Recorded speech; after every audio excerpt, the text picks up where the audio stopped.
6th standard term 3 chapter 3 perimeter and area ல exercise 3.1ல 9th sum என்ன கொடுத்திருக்காங்கன்னு பாத்தீங்கன்னா find perimeter and area of right angle triangle whose sides are அப்படினு சொல்லிட்டு மூணு பக்கங்களை கொடுத்திருக்காங்க.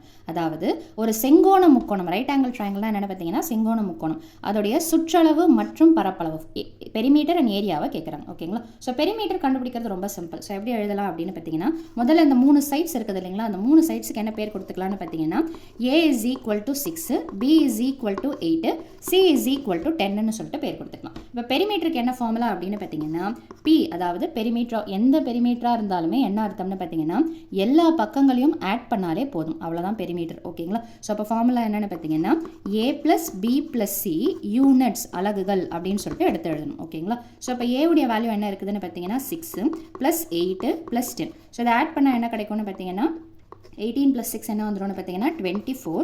யூனிட் எதில் இருக்குதுன்னு பார்த்தீங்கன்னா FTனா ஃபீட். ஓகேங்களா? ஸோ பெரிமீட்டர் என்ன இருக்குதுன்னு பார்த்தீங்கன்னா 24 ஃபீட். ஸோ கண்டுபிடிச்சாச்சு. ஓகேங்களா? ஸோ அடுத்தது என்ன கண்டுபிடிக்கணும்னு பார்த்தீங்கன்னா ஏரியா. ஸோ இப்போ ஏரியாவுக்கு என்ன ஃபார்முலா அப்படின்னு பார்த்தீங்கன்னா area of a right triangle. So அப்போ half into b into h square units ரைட்டுங்களா? ஆனால் இங்கே நமக்கு மூணு சைட்ஸ் கொடுத்துருக்குறாங்க. அப்போ மூணு சைட்ஸில் நம்ம எந்த ரெண்டு சைடை எடுத்து போடணும் அப்படின்றத நம்ம பார்க்கணும். ஸோ அப்போ ஒரு ரைட் ஆங்கிள் ட்ரையாங்கிளை வரைஞ்சிக்கலாம். ரைட் ஆங்கிள் ட்ரையாங்கிள் இந்த லாங்கஸ்ட் சைட் இதுதான் இந்த 90 டிகிரி இருந்ததுன்னா அதை தான் நம்ம ரைட் ஆங்கிள் ட்ரையாங்கிள் செங்கோண முக்கோணம்னு சொல்லுவோம். இந்த 90 டிகிரிக்கு ஆப்போசிட்டாக இருக்கிற சைடு எப்பவுமே எப்படி இருக்கும்னு பார்த்தீங்கன்னா பெருசாக இருக்கும் லாங்கஸ்ட் சைடு. அப்போ இந்த மூணு மெஷர்மெண்ட்டில் எது பெரிய மெஷர்மெண்ட்டுன்னு பார்த்தீங்கன்னா சி தட் இஸ் 10. ஸோ அப்போ இந்த மெஷர்மெண்ட்டு 10.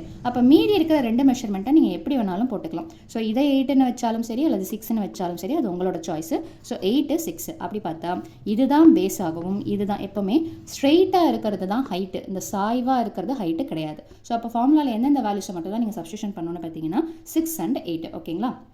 ஸோ அப்போது half into பிக்கு பதிலாக என்ன இருக்குதுன்னு பார்த்தீங்கன்னா 8. ஒருவேளை நீங்கள் இங்கே 6ன்னு வச்சிங்கன்னா 6ன்னு சொல்லிட்டு போட்டுக்கலாம்.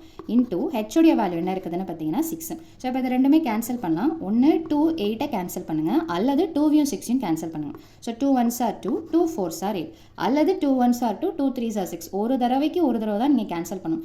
இதையும் அடித்து இதையும் ரெண்டுத்தையும் அடிக்கக்கூடாது. ஓகேங்களா? கீழே 1ன்னு வந்ததுன்னா டிவிஷன் ஃபேக்டர்ஸ் ஓவர். ஸோ அப்போ மீதி என்ன மட்டும்தான் இருக்குதுன்னு பார்த்தீங்கன்னா 1/1ன்னா என்ன அர்த்தம்னு பார்த்தீங்கன்னா 1. ஸோ அதை விட்டுருங்க. ஸோ அப்போ லெஃப்ட் ஓவர் வேல்யூஸ் பார்த்தீங்கன்னா 4 into 6. ஸோ 4 6 ஆர் என்ன வந்துடும்னு பார்த்தீங்கன்னா 24. யூனிட் பார்த்தீங்கன்னா ஃபீட் ஸ்கொயர்னு போடுறதுக்கு பதிலாக ஸ்கொயர் ஃபீட் அதாவது சதுர அடி அப்படின்னு சொல்லிட்டு போடலாம். ஸோ இதுதான் area of the triangle. So 3 மெஷர்மெண்ட்டை கொடுத்தா அதை கரெக்டாக பார்த்துட்டு சப்ஸ்டியூஷன் பண்ணிங்கன்னா செம்ம தப்பு வராமல் இருக்கும். So thank you.